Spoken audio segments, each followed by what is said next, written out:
दोस्तों, आज हम बात करने वाले हैं नवरात्रि शुरू होने से पहले घर से 5 चीजें फौरन हटा दें। दोस्तों, नवरात्रि का महापर्व बहुत ही शुभ और मंगलकारी माना जाता है। नवरात्रि के पूरे 9 दिन गंगा जल की हर एक बूंद की तरह पवित्र माने जाते हैं। यह शुभ समय भक्तों के जीवन में खुशियों की सौगात लेकर आता है। दोस्तों, आपको बता दें 2023 में इस साल माँ दुर्गा हाथी पर सवार होकर पृथ्वी लोक में पधारेंगे। शास्त्रों में वर्णित है तथा मान्यता के अनुसार अगर शारदीय नवरात्रि पर यदि माता दुर्गा का आगमन उनके वाहन सिंह पर नहीं बल्कि हाथी पर होगा तो मान्यता है कि माता दुर्गा का हाथी पर सवार होकर आना बहुत शुभ और कल्याणकारी माना जाता है। जीवन सुखमय हो जाता है। भक्ति का भरपूर लाभ भक्त जनों को मिलता है। दोस्तों, इस बार नवरात्रि पूरे 9 दिन तक मनाई जाएगी, ना एक भी दिन कम न ज्यादा। पूरे 9 दिन तक मनाई जाएगी। माँ शेरावाली की विशेष रूप से पूजा आराधना की जाएगी। नवरात्रि का महापर्व इस बार 2023 में 15 अक्टूबर दिन रविवार से शुरू होकर 23 अक्टूबर सोमवार के दिन समाप्त होंगे। ऐसे में शारदीय नवरात्रि पर माता दुर्गा की कृपा पाने के लिए कलश स्थापना का शुभ मुहूर्त है 15 अक्टूबर को दिन में 11:34 से दोपहर 12:30 तक कलश स्थापना का शुभ मुहूर्त रहेगा। मुहूर्त में की गई पूजा बहुत ही शुभ मानी जाती है, इसलिए समस्त देवी देवताओं की कृपा प्राप्त होती है और पूजा पाठ का फल कई लाख गुना प्राप्त होता है। ऐसे में जो व्यक्ति नवरात्रि आने से पहले घर से ये चीजें बाहर कर देता है तो उसके घर में माँ वैष्णो का होगा आगमन, माता लक्ष्मी का होगा वास, माँ शेरावाली आपकी झोली खुशियों से भर देंगी। इसलिए नवरात्रि आने से पहले घर से ये चीजें फौरन हटा दें। दोस्तों, आज हम कुछ ऐसे ही गलतियों के बारे में जानेंगे जो अगर आपके घर में भी होती हैं तो माता लक्ष्मी कभी नहीं करती ऐसे घर में प्रवेश। फिर चाहे आप कितने ही पूजा पाठ कर लो, माता लक्ष्मी ऐसे घर में कभी नहीं आती। ऐसे घर में देवी देवता भी हमेशा रहते हैं नाराज। दोस्तों, पूरी जानकारी को देखने के लिए इस वीडियो को अंत तक जरूर देखें। सच्ची श्रद्धा से कमेंट बॉक्स में जय माँ लक्ष्मी, जय माँ लक्ष्मी, जय माँ लक्ष्मी के लिए एक लाइक तो बनता है।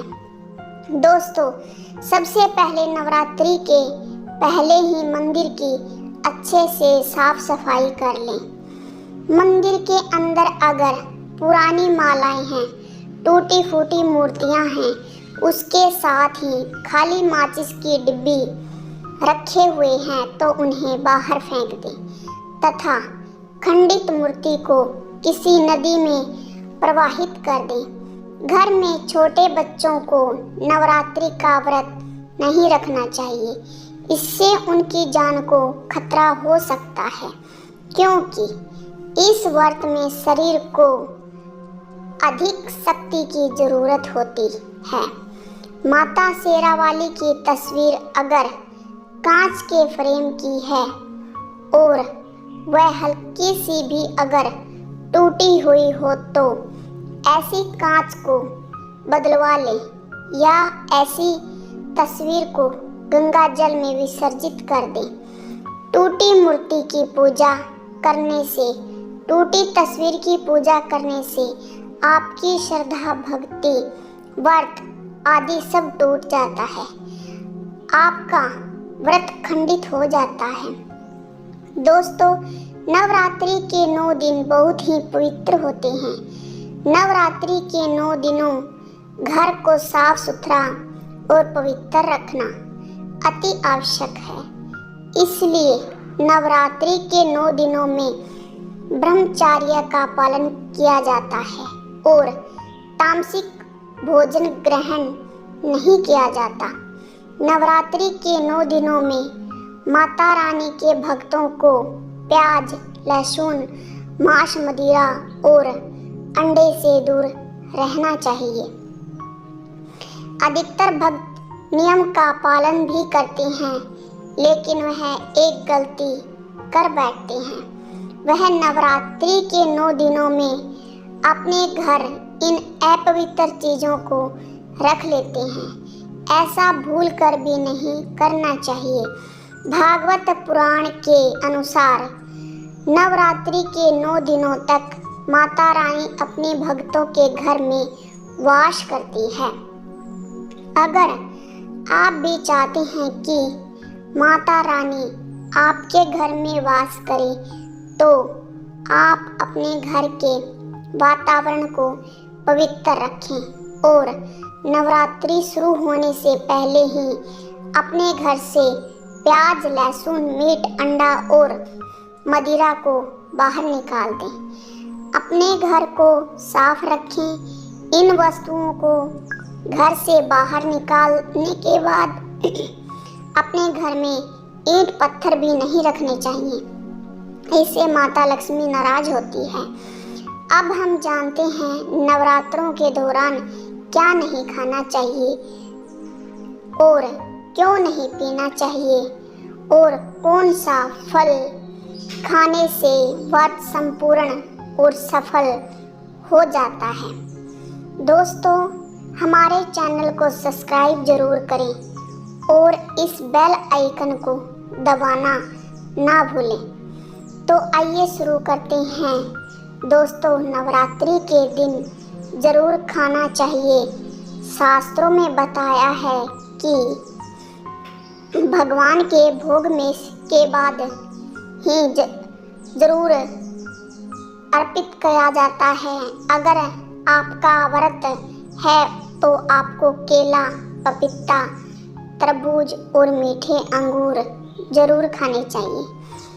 इन फलों से व्रतधारी को शक्ति मिलती है और व्रत संपूर्ण हो जाता है। शास्त्रों में बताया है कि नवरात्रों के दिनों में सीताफल जरूर खाना चाहिए। सीताफल बहुत ही अच्छा होता है और हमें टूटे फूटे सामान को निकाल देना चाहिए। सामान नकारात्मक ऊर्जा लाता है, इसलिए गंदगी बिल्कुल भी ना रखें। धूप दीप जलाकर वातावरण को स्वच्छ रखें। दोस्तों, माता के आगमन के लिए घर का दरवाज़ा जरूर खुला रखना चाहिए। इससे माता आकर्षित होती है और घर के द्वार के प्रवेश करती है। माँ के आगमन के लिए द्वार को फूलों से सजाना।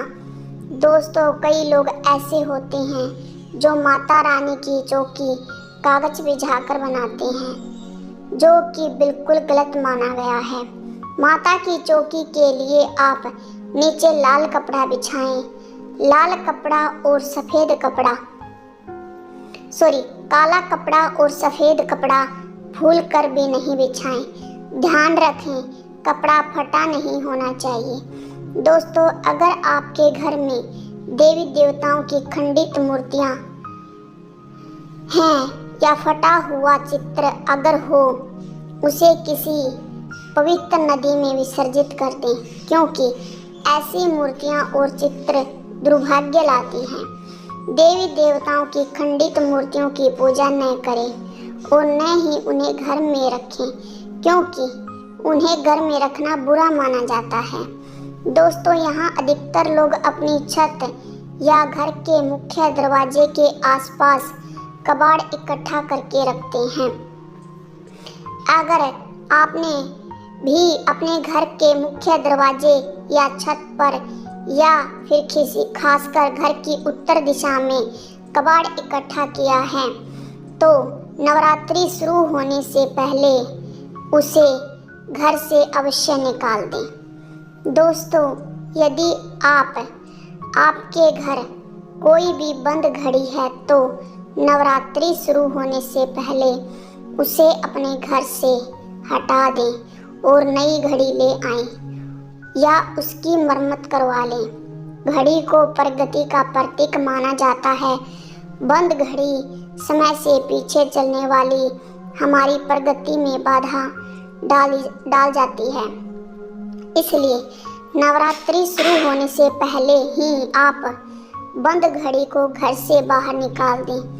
दोस्तों, अगर आपके घर के मंदिर में किसी भी तरह का कोई फालतू सामान रखा है, जैसे कि सड़े गले फूल, अगरबत्ती, धूप बत्ती की डब्बी या माचिस के डब्बे या कोई खाली पैकेट मंदिर में न रखें।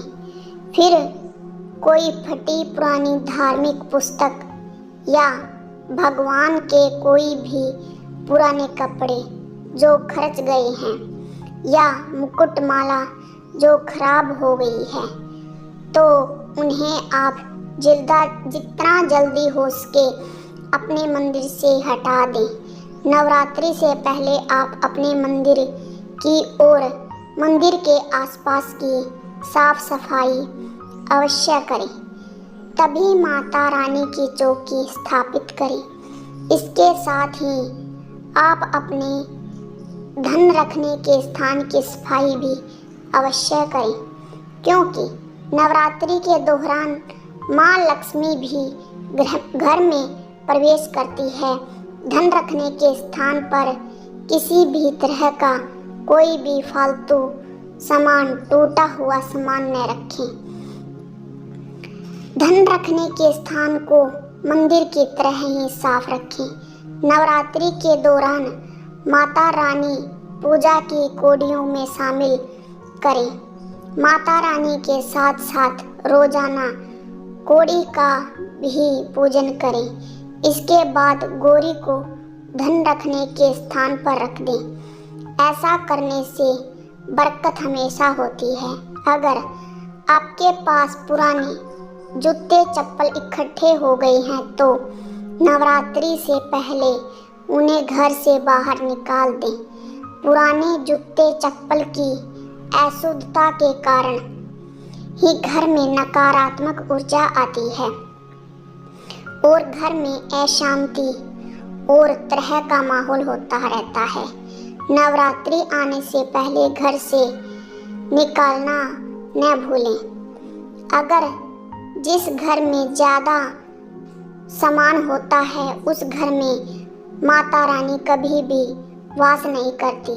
साथ ही साथ टूटे फूटे बर्तन अगर घर में पड़े हैं या टूटा हुआ आईना भी घर में हो तो उसे भी निकाल दें। घर में टूटे फूटे ईंट पत्थर भी नहीं रखना चाहिए, इससे माता लक्ष्मी नाराज हो जाती है। अब हम जानते हैं नवरात्रों के दौरान क्या नहीं खाना चाहिए, क्यों नहीं पीना चाहिए, कौन सा फल खाने से व्रत संपूर्ण और सफल हो जाता है। दोस्तों, हमारे चैनल को सब्सक्राइब जरूर करें और इस बेल आइकन को दबाना ना भूलें। तो आइए शुरू करते हैं। नवरात्रि के दिन से जरूर खाना चाहिए। शास्त्रों में बताया जाता है कि भगवान के भोग में से बाद ही जरूर अर्पित किया जाता है। अगर आपका व्रत है तो आपको केला, तरबूज, पपीता, मीठे अंगूर जरूर खाने चाहिए। इन फलों से व्रतधारी को शक्ति मिलती है और व्रत संपूर्ण हो जाता है। शास्त्रों में बताया जाता है कि नवरात्रों के दिनों में सीताफल जरूर खाना चाहिए। सीताफल खाने से 10 ऐसी बीमारियां हैं जो खत्म होती हैं। माना जाता है कि नवरात्रों के दिनों में सीताफल का घर में प्रवेश होना बड़ा ही शुभ माना गया है। सीताफल खाने से नवरात्रि का व्रत सफल हो जाता है, क्योंकि इसमें माता सीता का आशीर्वाद मिला हुआ होता है। नवरात्रों के दौरान सीताफल खाना उसे दुखों का सामना नहीं करना पड़ता। सीताफल आपको जरूर खाना चाहिए। दोस्तों, नवरात्रि के 9 दिन शक्तिमान दुर्गा को समर्पित होते हैं। नवरात्रि के 9 दिन माता रानी के 9 अलग अलग स्वरूपों का पूजन किया जाता है। नवरात्रि के 9 दिनों में माता रानी को अलग अलग स्वरूपों के हिसाब से अलग अलग भोग अर्पित किए जाते हैं। लेकिन क्या आप जानते हैं, कुछ ऐसी वस्तुएं हैं जिन्हें नवरात्रि के दौरान भूल कर भी माता रानी को अर्पित नहीं करना चाहिए।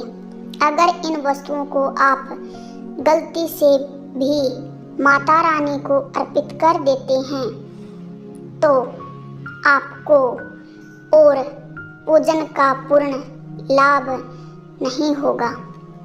इसलिए माता रानी की कृपा प्राप्त करने के लिए आपको यह जानना अति आवश्यक है कि वह कौन सी ऐसी वस्तुएं हैं जो माता रानी के पूजन में भूल कर भी इस्तेमाल नहीं करनी चाहिए।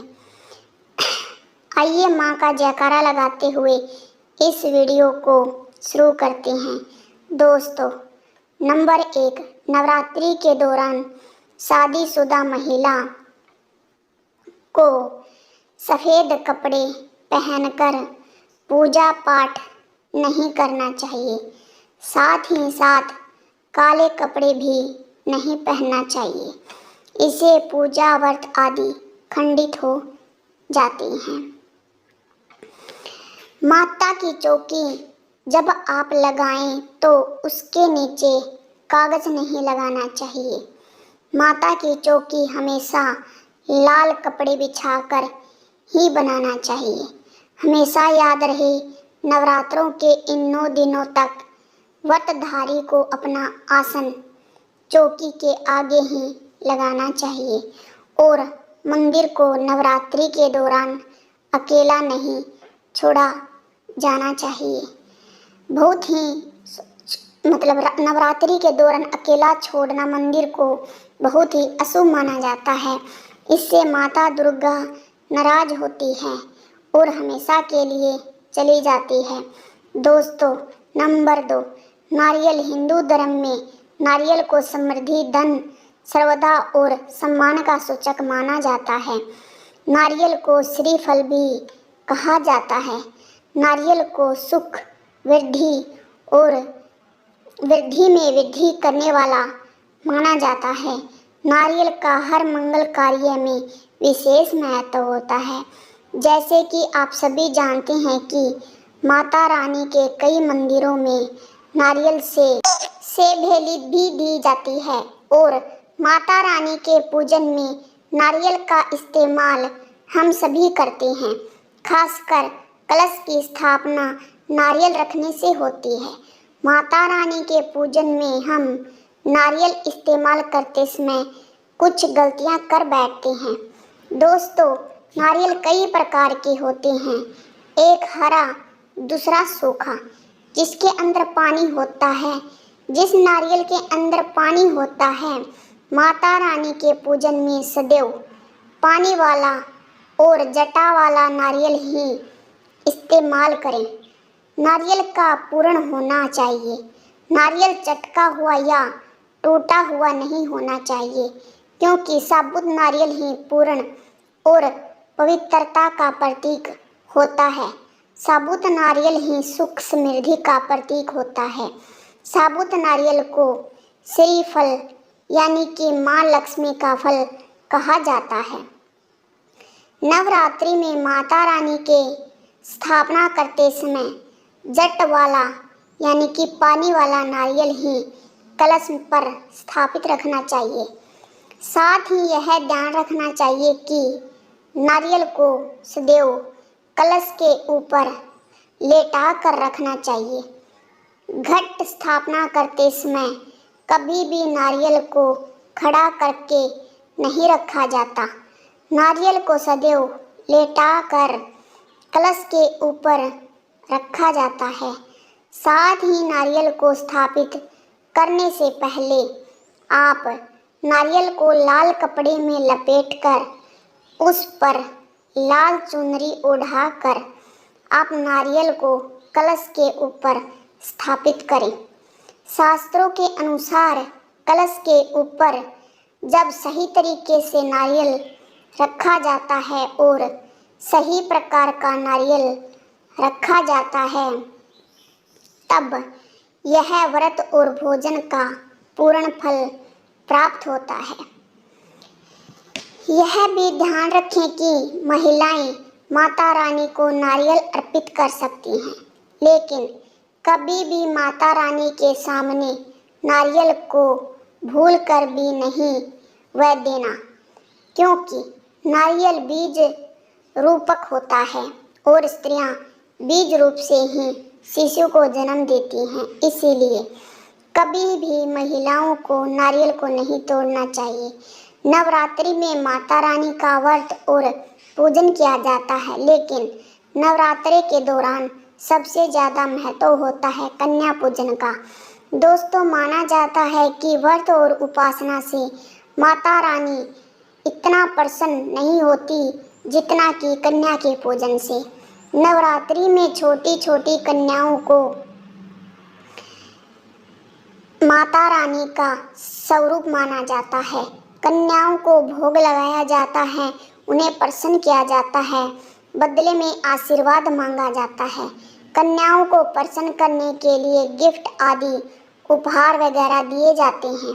माना जाता है कि अगर कन्याओं को कोई भेंट दी जाए तो और उससे खुशी खुशी स्वीकार कर लें तो इसका मतलब है माता रानी अर्थात माता वैष्णो के भेंट स्वीकार कर ली है। जिस पर कन्याएं प्रसन्न होती हैं तो समझो उन्हें माता रानी का आशीर्वाद मिल गया है और माता रानी की कृपा से ही उन्हें मुँह मांगा वरदान प्राप्त होता है।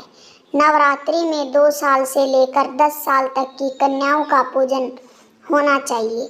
अष्टमी अथवा नवमी को कन्याओं के पैर धोकर भोजन कराना, उपहार आदि देना श्रेष्ठ माना जाता है। आपके घर में प्रसन्नता बनी रहे तथा धन की कोई कमी ना हो, कन्याओं को कोई सुंदर गिफ्ट दे सकते हैं। शास्त्रों में बताया है कि कन्या जितना खुश होती है, माता रानी उतना ही जल्द फल की प्राप्ति होती है। ऐसे में आप कन्याओं को चॉकलेट बॉक्स दे सकते हैं तथा खूबसूरत कपड़े दे सकते हैं।